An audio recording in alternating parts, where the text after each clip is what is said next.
नमस्कार, बहुत स्वागत आप सभी का। आप देख रहे हैं आपका प्रोग्राम कहानी कुर्सी की। मैं हूं सौरभ शर्मा और हमारे साथ आपके 3 मेहमान हर्षवर्धन त्रिपाठी जी, विजय त्रिवेदी जी, समीर चौगांवकर साहब स्टूडियो में। बहुत स्वागत आप सभी लोगों का। और आज प्रोग्राम में एक बहुत दिलचस्प खबर से शुरुआत करने जा रहे हैं। पहली खबर आज की होगी बीजेपी वर्सेस बीजेपी वाले चुनाव की। जी हां, ये बीजेपी बनाम बीजेपी ही चुनाव था जो देखने को मिला सांसदों और पूर्व सांसदों के एक संगठन कॉन्स्टिट्यूशन क्लब के चुनाव में। कॉन्स्टिट्यूशन क्लब आप दिल्ली में जानते हैं कि एक ऐसी जगह है जहां जिसका इस्तेमाल नेता, ब्यूरोक्रेट्स, पत्रकार सभी लोग करते हैं। बीजेपी सांसद राजीव प्रताप रूडी 25 साल से लगातार इसके सचिव एडमिनिस्ट्रेशन प्रबंधन उसके पद पर काबिज और उनका दबदबा कायम रहा। कल का चुनाव भी वो जीत गए। लेकिन ये चुनाव इंटरेस्टिंग इसलिए था क्योंकि राजीव प्रताप रूडी ने अपनी ही पार्टी के पूर्व सांसद और पूर्व केंद्रीय मंत्री संजीव बालियान को हराकर सचिव पद पर अपना कब्जा बरकरार रखा। अब इसमें चुनाव इस वोटिंग में हिस्सा किस किस ने लिया, कौन कौन से नेता यहां वोट डालने आए थे, आप सुनेंगे तो हैरान रह जाएंगे। खास बात यह कि यह चुनाव भले ही बीजेपी वर्सेस बीजेपी था, लेकिन इस चुनाव में कांग्रेस पार्टी, समाजवादी पार्टी, तृणमूल कांग्रेस, डीएमके, इन तमाम पार्टियों के सांसद और पूर्व सांसदों ने रूडी का साथ दिया। मतलब इंडिया ब्लॉक के सारे नेता और पार्टियां इस चुनाव में राजीव प्रताप रूडी के पीछे खड़े हुए दिखाई दी। तो वहीं संजीव बालियान के साथ बीजेपी के कई बड़े दिग्गज थे। निशिकांत दुबे बड़े एक्टिव एमपी हैं, वो खुलकर उनके साथ थे, उनके लिए कन्वेंसिंग कर रहे थे, उनके लिए समर्थन जुटा रहे थे और उनका जो पूरा समर्थन उनका जो पूरा ग्रुप है या गुट है, उसका समर्थन संजीव बालियान के साथ था। अनुराग ठाकुर कैंप वो राजीव प्रताप रूडी के समर्थन में खड़े थे। ये भी कहा जा रहा है कि ये चुनाव कहीं ना कहीं ठाकुर लॉबी वर्सेस अदर्स भी हो गया था। इस इलेक्शन में केंद्रीय मंत्री अमित शाह, बीजेपी अध्यक्ष जेपी नड्डा, कांग्रेस अध्यक्ष मल्लिकार्जुन खड़गे और कांग्रेस की पूर्व अध्यक्षा सोनिया गांधी समेत तमाम सियासी हस्तियों ने वोट डाला। इस चुनाव को Thakur lobby versus Jat lobby की तरह भी देखा गया। राजीव प्रताप रूडी राजपूत समाज से आते हैं, संजीव बालियान वो जाट बिरादरी से आते हैं, लेकिन चुनाव में जीत ठाकुर लॉबी की हो गई। कॉन्स्टिट्यूशन क्लब के 1295 सदस्य हैं। इस बार के इलेक्शन में 682 वैलिड वोट्स पड़े, जिनमें से राजीव प्रताप रूडी को 392 वोट मिले और संजीव बालियान को 290 वोट मिले। मतलब 100 से ज्यादा वोटों के अंतर से रूडी ने यह चुनाव अपने नाम कर लिया। और इन नतीजों के बाद निशिकांत दुबे ने अपने सोशल मीडिया प्लेटफॉर्म एक्स के अपने पोस्ट पर जाकर के लिखा कि संसदीय क्लब के चुनाव में मैं संजीव बालियान जी के साथ हूं। यह चुनाव बालियान जी के जीवन का ऐतिहासिक चुनाव है। उन्होंने इसमें अपनी ताकत दिखाई। कांग्रेस की पूर्व अध्यक्षा सोनिया गांधी से लेकर मल्लिकार्जुन खड़गे तक को क्लब के इलेक्शन में वोट डालने के लिए आना पड़ा। यह संजीव बालियान की जीत है। कांग्रेस के सीनियर लीडर, तत्कालीन सांसद और दिल्ली प्रदेश कांग्रेस कमेटी के अध्यक्ष जयप्रकाश अग्रवाल जी ने भी जब 2005 और 2010 का चुनाव रूडी जी के खिलाफ लड़ा था, तो भी सोनिया गांधी या उनके मंत्रिमंडल के कोई सदस्य वोट डालने के लिए नहीं आए थे। इस बार उनको आना पड़ा। संसदीय क्लब की गरिमा बढ़ाने के लिए संजीव बालियान को बधाई तथा राजीव प्रताप रूडी को जीत की शुभकामनाएं। ये बात लिखी है निशिकांत दुबे ने। अब इस इलेक्शन में ये जो चेहरे लड़ रहे थे, क्या इनके पीछे से और बड़ी ताकतें लड़ रही थी? इसकी चर्चा खूब हो रही है। राजीव प्रताप रूडी ये विपक्षी दलों के फेवरेट क्यों कैसे बन गए, इसकी बात भी हम करेंगे। इसके अलावा आपको ये भी बताएंगे कि संजीव बालियान के पीछे कौन सी बड़ी ताकतों का हाथ था और अगर ऐसा था तो फिर वो इलेक्शन क्यों हार गए। लेकिन पहले आप चुनाव जीतने के बाद राजीव प्रताप रूडी क्या बोले, ये सुनिए। जो मुख्य पद था जिस पर चुनाव हो रहा था वो सचिव प्रशासन का था और मुझे लगभग 391 वोट मिले और मैं अपने प्रतिद्वंदी मेरे मित्र बालियान साहब से मैं 100 वोटों से जीत गया। तो ये एक परिणाम है। और उसके साथ साथ राजीव शुक्ला जी और जितेंद्र रेड्डी और त्रिची शिवा पहले ही चुनाव अनपोज चुनाव जीत गए हैं और हमारे साथ खड़े हैं प्रदीप गांधी जो भारतीय जनता पार्टी से हैं और एग्जीक्यूटिव कमेटी में इनको सबसे ज्यादा वोट 507 मतों का मिला है। उनके बाद नवीन जिंदल साहब जो बीजेपी के ही हैं, उन्हें 502 मत मिला है और उसी प्रकार से लगातार क्रम में दीपिंदर हुड्डा कांग्रेस पार्टी से, प्रेमचंद्रन आरपीआई से दक्षिण के हमारे प्रतिनिधि हैं, वो बहुमत के साथ जीते हैं, प्रदीप कुमार राज्यसभा से भारतीय जनता पार्टी, जसबीर गिल साहब मेरे साथ खड़े हैं कांग्रेस पार्टी से। इसके साथ कलिकेश सिंह देव जो बीजेडी से जीते हैं, आपा राव हमारे शिवसेना से जीते हैं, और प्रसून बैनर्जी हमारे टीएमसी के सदस्य जीते हैं। तो पूरे 11 के 11 सदस्य निर्वाचित हुए हैं। हमारे पॉलिटिकल एडिटर देवेंद्र पराशर जुड़े हैं हमारे साथ, तो उनसे पूछते हैं कि आखिर कैसे कहानी लिखी गई इस कॉन्स्टिट्यूशन क्लब के इलेक्शन में राजीव प्रताप रूडी की एक बार फिर जीत की, और पर्दे के पीछे कौन कौन सी बड़ी शक्तियां जो हैं इन उम्मीदवारों के पीछे खड़ी हुई थी। देवेंद्र।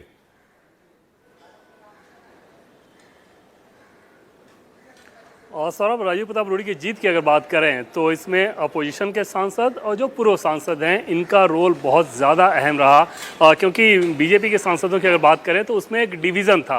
हालांकि डिवीज़न भी एकदम क्लियर कट नहीं बताया जा सकता है कि किसके पक्ष में ज़्यादा संख्या थी, बट वो डिवीज़न था। इसमें कोई दो राय नहीं कि बीजेपी के सांसद एकदम बटे हुए थे, कि क्योंकि समझा भी जा सकता है कि एक ही पार्टी के अगर दोनों सांसद हैं, बहुत सारे नेता ऐसे हैं जिनके दोनों के साथ बहुत अच्छे ताल्लुकात रहे, तो उस कंडीशन में उनके लिए वो ये कहते सुने गए और बार बार इस बात को कह रहे थे कि समझ में नहीं आ रहा है कि हम लोग किसे वोट देंगे, जबकि कई सांसद ऐसे थे जो कि क्लियर कट डिवीजन में थे। जैसे निशिकांत दुबे का आपने जिक्र किया। दूसरे खेमे की अगर बात करें तो अनुराग ठाकुर, वो एकदम क्लियर कट राजीव प्रताप रूडी के साथ थे। तो इस स्थिति में बीजेपी के वोटों में बंटवारा हुआ, लेकिन जो अपोजिशन के सांसद थे उनमें अधिकांश ने राजीव प्रताप रूडी के पक्ष में वोट किया है। और दूसरी चीज़ को जो पूर्व सांसद हैं, क्योंकि राजीव प्रताप रूडी लंबे समय से पार्लियामेंट में हैं, तो ऐसे में वो उन पूर्व सांसदों के साथ उनका इंटरेक्शन ज़्यादा था। बहुत सारे सांसद तो ऐसे थे पूर्व सांसद सौरभ, जब वो पार्लियामेंट के कॉन्स्टिट्यूशन क्लब में वोट डालने आए तो संजीव बलियान अगर बाहर खड़े हैं तो संजीव बलियान उन्हें पहचान तक नहीं पा रहे हैं, जबकि राजीव प्रताप रूडी उन्हें बाय नेम जानते हैं, सालों से जानते हैं, तो वो लेके जाके उनको वोट करवाते थे। तो ये सारी चीज़ें निश्चित तौर पर उनके जीत के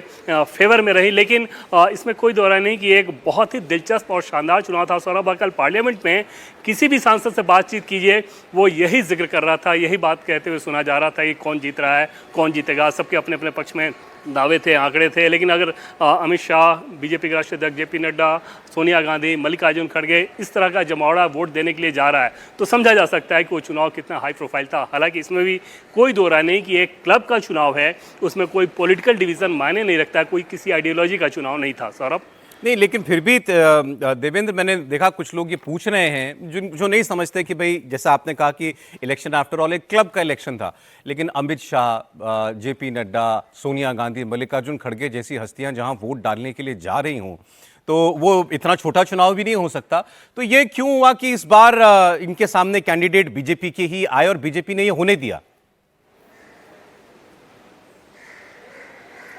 और सर, जैसा कि पहले मैंने कहा कि एक क्लब का चुनाव, एक किसी पॉलिटिकल आइडियोलॉजी का चुनाव नहीं था। ऐसे में कोई भी सांसद अगर उस क्लब में लड़ना चाहे, जैसे जितने हैवी वेट्स के आपने नाम लिए, उस क्लब में उनकी जो हैसियत है, उनका जो स्टेटस है, सिर्फ इस बात का है कि वो एक सांसद हैं। या तो आप सांसद हैं या पूर्व सांसद हैं, तब वहाँ पे वोट देने के अधिकारी होते हैं।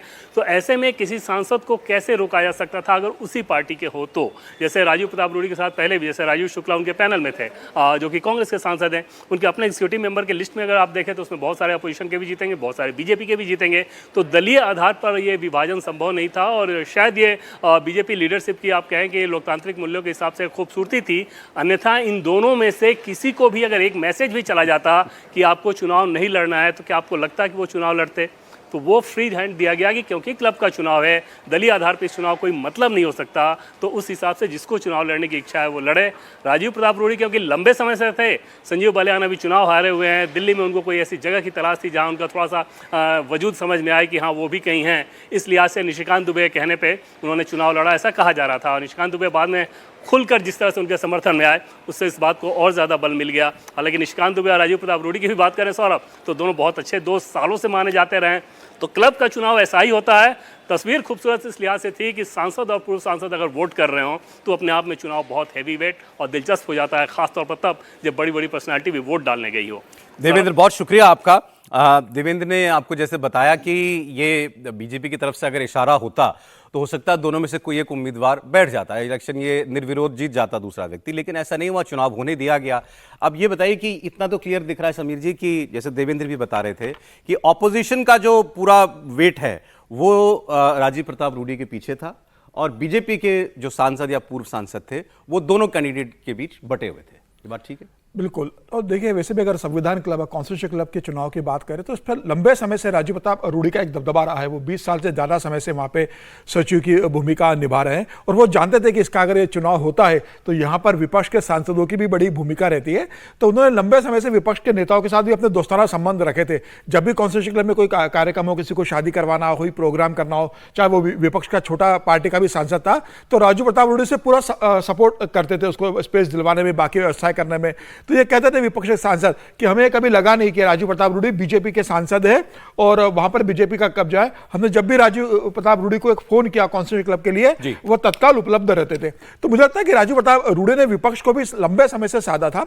लेकिन इस बार जिस तरीके से संजीव बलियान तैयारी से उतरे थे, जिसके पीछे निशिकांत दुबे भी अपनी पूरी ताकत लगा रहे थे, और जिस तरीके से निशिकांत दुबे ने प्रचार किया, मुझे लगता है उसके बाद ये तय हो गया था कि अब विपक्ष पूरी तरीके से राजीव प्रताप रूडी के पास चला जाएगा। क्योंकि जो बयान लगातार निशिकांत दुबे के बड़बोलेपन के आ रहे थे कि बहुत हो गया, लंबे समय से आपने कब्जा किया, अब नया नेतृत्व आने वाला है, अब नए लोग आएंगे, यहां पर जिस तरीके से पायलट लोग अड्डा बना के बैठते हैं, ब्यूरोक्रेट लोग यहां पर जिस तरीके से पार्टियां मनाते हैं, दारुओं का दौर चलता है, ये शब्द थे उनके कि जिस तरीके से देर रात तक दारुओं का दौर चढ़ता है बाहर के लोगों का, अब उनका यहां से एक वर्चस्व खत्म होने वाला है। तो मुझे लग रहा है उसके बाद निशिकांत दुबे ने जब इस तरीके से मोर्चा संभाला तो विपक्ष की तरफ से मुझे लगता है कि तभी तय हो गया था कि विपक्ष उनका साथ नहीं देगा। और मुझे लगता है कांग्रेस की बड़ी भूमिका रही है, राजीव शुक्ला ने बड़ी भूमिका निभाई, राहुल गांधी का अप्रत्यक्ष समर्थन राजीव प्रताप रूडी को रहा है, सोनिया गांधी वोट करने जाती है, इसके पीछे मल्लिकार्जुन खड़गे जाते हैं। तो निश्चित रूप से मुझे लग रहा है अब जिस सिलेक्शन में आप भी कह रहे हैं राहुल गांधी का समर्थन था, इनके पीछे सोनिया गांधी का समर्थन था, फिर हम कहें कि नहीं बस क्लब का चुनाव था, नहीं समर्थन तो था, इसमें कोई दो राय नहीं। और निश्चित रूप से कहा यह भी जा रहा है कि राजीव प्रताप रूडी ने आभार जताया राहुल गांधी का इस जीत के बाद। अच्छा, हाँ, ये कहा जा रहा है कि राहुल मंत्रिमंडल विस्तार हो रहा है क्या थोड़े दिनों में? मतलब ऐसे ही मैंने पूछा, राहुल गांधी का आभार जताया उन्होंने कहा राजीव प्रताप रूडी जी ने, तो मंत्रिमंडल का विस्तार होने वाला है। मंत्रिमंडल बना सकते हैं क्या? नहीं, मतलब मंत्रिमंडल में शामिल होने के लिए कुछ कतार में कुछ होंगे ना लोग? नहीं, लेकिन पहली बात तो ये कि राजीव प्रताप रूडी इस दिल्ली में अभी भाजपा के एलीट क्लब का चेहरा है। अच्छा, इसको पहले ऐसे समझेंगे तो थोड़ा इस क्लब को और अच्छे से समझ जाएंगे। राजीव शुक्ला कांग्रेस वाले एलीट क्लब का चेहरा है। ये लोग कहीं भी रहते हैं, इनको कोई खतरा होता नहीं। राजीव प्रताप रूडी पहली सरकार में स्किल डेवलपमेंट मिनिस्ट्री थे। नरेंद्र मोदी ने बहुत बड़ा लक्ष्य उनको दिया था। किन कारणों से, क्या वजह नहीं, वो मैं नहीं जानता हूं, लेकिन कुछ कारणों से वो मतलब ऑफिस बनना ही शुरू हुआ था और कुछ ही समय बाद उनको हटा दिया गया। राजीव प्रताप रूडी लगातार जीतते हैं और वहां से जीतते हैं जहां बहुत मुश्किल है। वो ऐसा नहीं कि रोहिणी आचार्य को इस बार हराया, लालू जी की बेटी को। लालू जी के गढ़ में राजीव प्रताप रूडी का वो जो शानदार प्रभुत्व है वो कमाल का है। और आज भी अगर आप उनको सर्च करेंगे तो निकलेगा स्पोक्स पर्सन बीजेपी, क्योंकि बड़े तेज तर्रार बीजेपी प्रवक्ताओं में रहे। और कमाल की बात यह कि आज उनकी इस तरफ पूछ नहीं है। ये कहा जाता है कि नरेंद्र मोदी और अमित शाह की पसंद नहीं है, जो अंग्रेजी में शब्द आता है गुड बुक, उसमें नहीं है।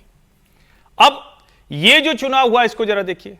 आपने एक लाइन बोल दी कि मतलब पता नहीं, आप मासूम भी तो आप बहुत हैं, आपने बोला कि जो है वो कोई कह देता तो बैठ जाते तो खड़े ही क्यों होते? हाँ।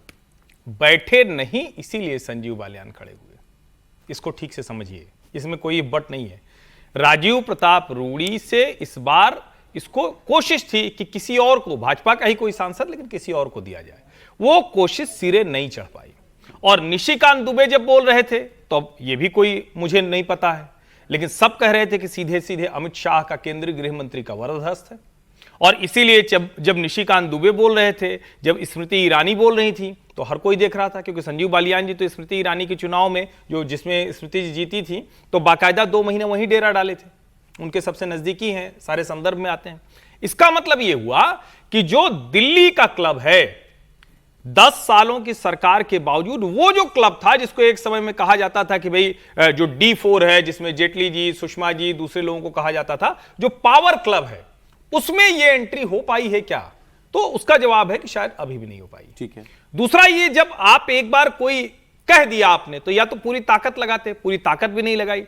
भारतीय जनता पार्टी का एक बड़ा वर्ग, राजीव प्रताप रूडी लंबे समय से सांसद हैं, संगठन के पृष्ठभूमि से आए हैं, तो उनके परिचित हैं। जब आपने कह दिया कि अच्छा इस अंदाज में होगी, और निशिकांत दुबे तो पता नहीं बोलते हो कुछ सोचते हैं कि नहीं सोचते हैं, उनका सांसद, पूर्व सांसद का क्लब होना चाहिए, IAS IFS पायलटों का नहीं होना चाहिए। अब ये बोलने की क्या जरूरत थी?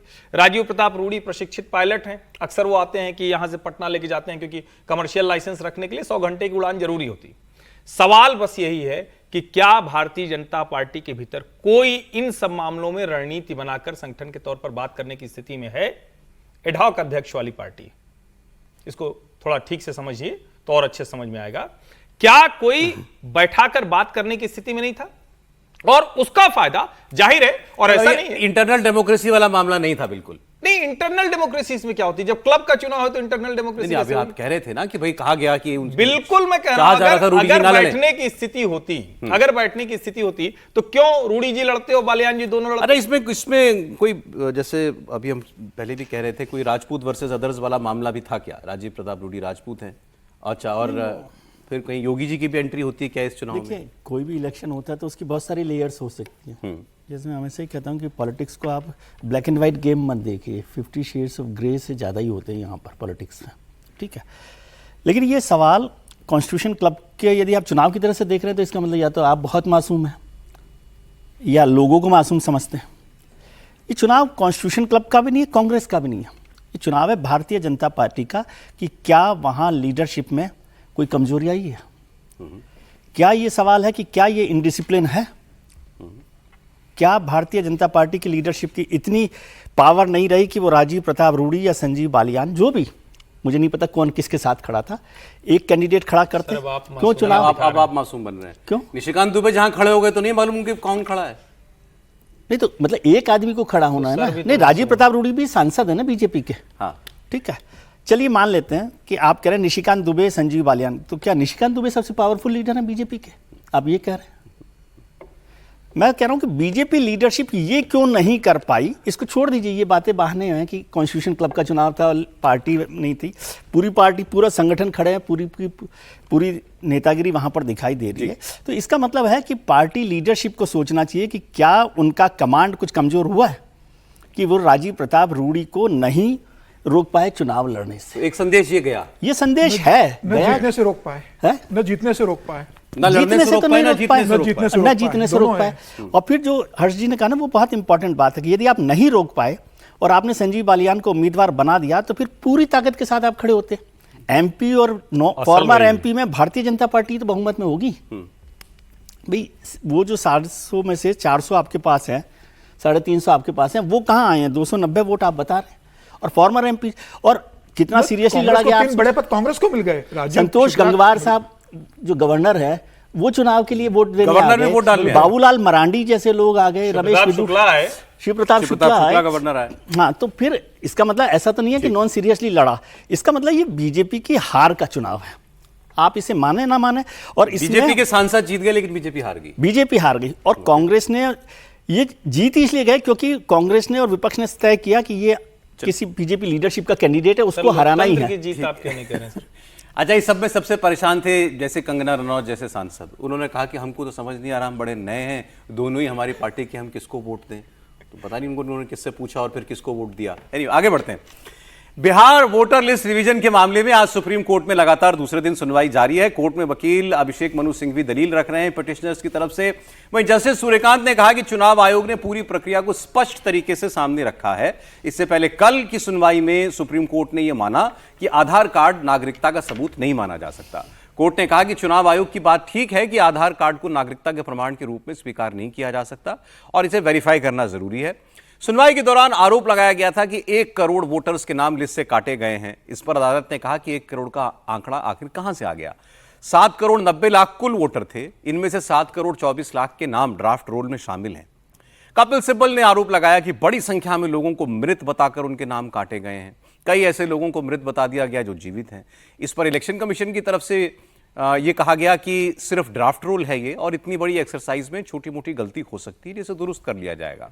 लेकिन यह कहना कि जिन्हें मृत बताया गया है वो जीवित हैं और जानबूझकर कुछ गड़बड़ की गई है, ये बिल्कुल ठीक नहीं है। बाकी आज इस वक्त क्या हो रहा है, ये हमारे साथ अतुल भाटिया जुड़ गए हैं, हमारे सहयोगी, वो आपको बताएंगे। बताएं अतुल। बिल्कुल सौरभ, देखिए आज दूसरे दिन इस पूरे मामले पर सुनवाई हो रही है बिहार एसआईआर के ऊपर। आज अभिषेक मनु सिंघवी अपनी दलीलें रख रहे हैं। उन्होंने कहा कि जिस तरीके से जो बिहार चुनाव सर पर है उससे कुछ समय पहले जो है वो एसआईआर किया जा रहा है, उनसे उनको आपत्ति है, लेकिन एसआईआर से कोई आपत्ति नहीं है। ये अब से कुछ देर पहले अभिषेक मनु सिंघवी ने सुप्रीम कोर्ट के अंदर बोला है। और अभी क्योंकि सुप्रीम कोर्ट में लंच ब्रेक चल रहा है, इसके बाद फिर इस पूरे मामले पर सुनवाई होगी। 12 और 13 तारीख इसके लिए डिसाइड की गई थी। कल हमने देखा किस तरीके से कपिल सिब्बल जो है वो लगातार अपनी दलीलें दे रहे थे। आज अभिषेक मनु सिंघवी ने अपनी दलीलें दी हैं। माना ही जा रहा है कि लंच ब्रेक के बाद यानी कि 2 बजे के बाद अब चुनाव आयोग जो है वो इसके ऊपर अपना जवाब देगा। किस तरीके से वो अपना जवाब देता है, हलफनामा जो है पहले ही दाखिल कर चुका है चुनाव आयोग। लेकिन कल जिस तरीके से जो जस्टिस सूर्यकांत है उन्होंने ये बात कही कि आधार कार्ड जो है वो एक रेजिडेंस प्रूफ नहीं हो सकता, ये खुद जस्टिस सूर्यकांत ने माना। यह बहुत ही अहम टिप्पणी थी। और इसके अलावा जो जस्टिस जयमाला बागची है उन्होंने इस बात को कहा कि अगर एसआईआर के जरिए जो मृत लोग हैं उनको लिस्ट से बाहर किया जा रहा है तो इसमें किसी को क्या आपत्ति होना चाहिए। तो कहीं ना कहीं इन्हीं टिप्पणियों से हम खबर निकालते हैं, उसमें खबर यह निकलती है कि कहीं ना कहीं चुनाव आयोग ने जो अपनी दलीलें दी, जो हलफनामा दाखिल किया, उससे कहीं ना कहीं अब सुप्रीम कोर्ट जो है संतुष्ट लगता है। लेकिन जब आज चुनाव आयोग अपनी दलीलें रखेगा, राकेश द्विवेदी जो है वो चुनाव आयोग की तरफ से दलीलें रखेंगे, उसके बाद माना जा रहा है कि आज ये ऑर्डर जो है वो रिजर्व हो जाएगा और उसके बाद आने वाले 2 से 4 दिनों के अंदर सुप्रीम कोर्ट इस पूरे मामले के अंदर अपना फैसला सुनाएगा। तो आज माना जा रहा है कि सौरभ की पूरी दलीलें जो है वो हो जाएंगी। अभिषेक मनु सिंघवी अभी लंच ब्रेक से पहले तक दलीलें दे रहे थे, उसके बाद चुनाव आयोग की तरफ से दलीलें दे जाएंगे और उसके बाद हम ये मानते हैं कि ऑर्डर रिजर्व होगा और उसके बाद 2 से 3 दिन लग सकते हैं जब जो सुप्रीम कोर्ट है, जो जस्टिस सूर्यकांत की बेंच है, वो इसके ऊपर अपना फैसला सुनाएगी। तो इंतजार सबको इसी बात का है कि आखिर जिसको लेकर पूरा जो विपक्ष है वो लगातार विरोध प्रदर्शन कर रहा था और अब जब सुप्रीम कोर्ट उसके ऊपर फैसला सुनाएगा तो इन पूरी जो अटकलें थी, जो थोड़ा इंतजार करते हैं अतुल, देखते हैं अभी आज इलेक्शन कमीशन की तरफ से और क्या कहा जाता है। बहुत शुक्रिया आपका। ये इंटरेस्टिंग है क्योंकि पिछले महीने की जो सुनवाई सुप्रीम कोर्ट में हुई थी उसमें आपको याद होगा 2 बार सुप्रीम कोर्ट ने यह सुझाव दिया था कि उन मान्य डॉक्यूमेंट्स की लिस्ट में आधार को भी शामिल कर लिया जाए, तो इसमें कोई क्या ऐतराज हो सकता है इलेक्शन कमीशन को। उसने अपना जवाब दिया था।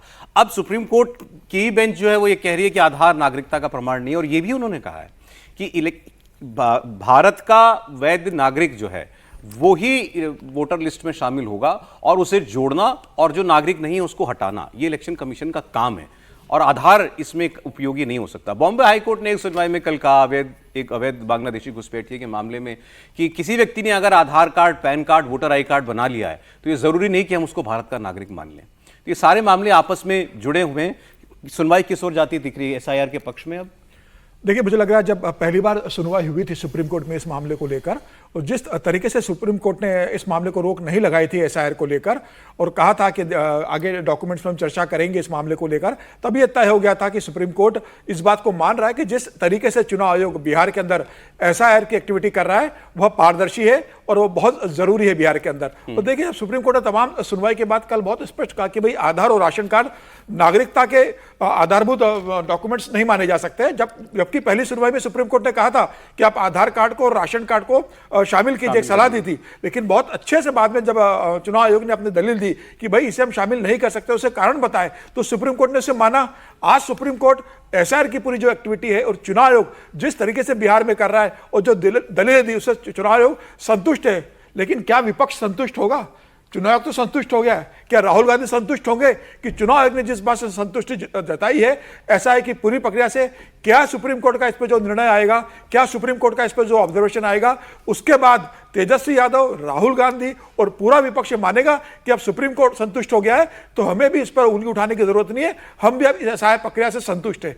और मुझे लगता है कि जिस तरीके से सुप्रीम कोर्ट ने तमाम प्रश्न पूछे, ऐसा नहीं कि कोई प्रश्न सुप्रीम कोर्ट ने छोड़ा, और सारे प्रश्नों का जवाब चुनाव आयोग ने बहुत विस्तार से, बहुत तार्किक ढंग से और बहुत तथ्यों के साथ सुप्रीम कोर्ट के सामने रखा। और सुप्रीम कोर्ट ने यह माना है कि एसआईआर की प्रक्रिया जो बिहार में चल रही है यह बहुत बेहतर ढंग से हो रही है। और मुझे लग रहा है कि एक बड़ा ग्राउंड अब चुनाव आयोग को मिल गया है कि वो एसआईआर की प्रक्रिया को आज सुप्रीम कोर्ट में सुनवाई के बाद पूरे देश में से लेकर जाएगा। अब ये कल तो इस सुनवाई में ये भी हुआ कि ये कहा गया कि बताया गया पिटिशनर्स के वकीलों की तरफ से कि सुप्रीम मिलॉर्ड आपने कहा था कि अगर बहुत तादाद में लोगों के नाम काटे गए तो आप इंटरवीन करेंगे, तो यहाँ तो 65 लाख लोगों के नाम काट दिए गए। तो उन्होंने कहा कि हम अभी भी बैठे हुए हैं, प्रक्रिया अभी जारी है और ज़रूरत पड़ेगी तो हम ऐसा करेंगे। लेकिन फिर भी एक अभी तक ऑब्जर्वेशंस जो दिखाई दे रही हैं, जो कोर्ट के कमेंट्स दिखाई दे रहे हैं उसमें कोई उन्हें इस प्रक्रिया से बहुत कोई शिकायत हो या उन्हें कोई इसमें खामी नजर आ रही हो, ऐसी कोई गंभीर बात तो उन्होंने नहीं कही। इनफैक्ट आधार का समर्थन ही किया कि नहीं शामिल किया जा सकता। नहीं, देखिए कोई गंभीर बात अभी तक आई नहीं है। और मैं फिर से कह रहा हूं कि चुनाव कराते वक्त, उसके पहले या इस तरह के स्पेशल इंटेंसिव रिवीजन में किसी का नाम, किसी का पता, किसी की उम्र, किसी का लिंग, किसी का मतलब अलग जो भी है वो गड़बड़ हो जाए, ये कोई बहुत चौंकाने वाली बात नहीं। सवाल ये है कि क्या उसको दुरुस्त करने के लिए जो बॉडी है जिसके ऊपर ये सारी जिम्मेदारी इलेक्शन कमीशन, वो तैयार है क्या, ये सर्वोच्च न्यायालय देखेगा। सर्वोच्च न्यायालय ये कहेगा कि अगर कोई गड़बड़ी है जो इरादतन है, यानी इंटेंशनल अगर कोई किया जा रहा है, तो उस पर वो देगा। और मुझे लगता है अभी तक वो चुनाव आयोग के पक्ष में जा रहा है। इस वक्त बीजेपी की एक प्रेस कॉन्फ्रेंस चल रही है इसी मुद्दे पर और राहुल गांधी के नए आरोपों पर, सुनते हैं। इस परिवार और पार्टी का शुरू से ये रहा है कि चुनाव हारते हो तो वोटर पे ठीकरा फोड़ दो, या इलेक्शन कमीशन पे ठीकरा फोड़ दो, या इलेक्शन कमीशन के नियमों पर, कार्यप्रणाली पर प्रश्न चिन्ह खड़ा कर दो। इंदिरा गांधी जी ने तो यहां तक कह दिया कि मतदाता मूर्खों का टोला है, और इस 77 का चुनाव हारने के बाद कहा। 1999 में जब राजीव गांधी जी हारे तो उन्होंने बैलेट पेपर पर ठीकरा फोड़ दिया। वो उस समय कहते थे इलेक्ट्रॉनिक मशीन लाओ, आज उनके सुपुत्र राहुल गांधी जी कहते हैं कि भाई ईवीएम बंद करो, वापस बैलेट पेपर पे जाओ। 90 चुनाव हारने के बाद राहुल गांधी जी आरोप प्रत्यारोप पर लगातार जारी हैं। अब इनका मॉडस ऑपरेंडी क्या है राहुल जी का? चुनाव हारो, झूठे आरोप लगाओ, कभी इलेक्शन कमीशन में कंप्लेंट दर्ज मत कराओ, कभी सबूत मत दो, और लोकतंत्र को फर्जीवाड़ा करके एक तरह से जनता को भ्रमित करने का काम करो, लोकतंत्र को नीचा दिखाने का काम करो। वोट बैंक को, एक स्पेशल वोट बैंक को बचाने के लिए आप रिफॉर्म्स को रोकने का काम करते हो। और ममता बनर्जी जी से मैं सवाल पूछना चाहता हूं, भाई आप 2005 में लोकसभा में, मुझे आज भी याद है, स्पीकर की चेयर के पास जाके फेंक दिए थे उन्होंने कागज जोर से, और कहा था बांग्लादेशी घुसपैठियों को वोट बैंक बन रहा है और ये लिस्ट में उनके नाम है, आप लोग रोकने का काम नहीं करते हैं। तो ममता बनर्जी जी आज अगर सफाई होने का काम होता है तो फर्जी घुसपैठिए जो वोट बैंक है उसकी सफाई अभियान पे आप रोक क्यों लगवाना चाहते हो? क्या तब आप दिखावा करते थे और आज घुसपैठिए वोट बैंक को बचाने के लिए ममता बनर्जी जी घड़ियाली आंसू बहा रही हैं? क्या राहुल गांधी जी वोट चोरी के आरोप में अपनी इस्तीफा देंगे? डायमंड हार्बर पे आ जाते हैं साहब, छोटा मोटा वोट नहीं, 2,59,779 वोट, और ये सारे आंकड़े देखिए सामने। अब डुप्लीकेट वोट कौन है? जाकिर हुसैन मोला, साबिद अली मोला, मौला ही मौला है, कोई जाकिर है, कोई साबिद अली है, कोई शबाना खातून है, और शाबिदा खातून तो एक नहीं, अभिषेक जी की कृपा से कहां कहां पहुंच गए सारे।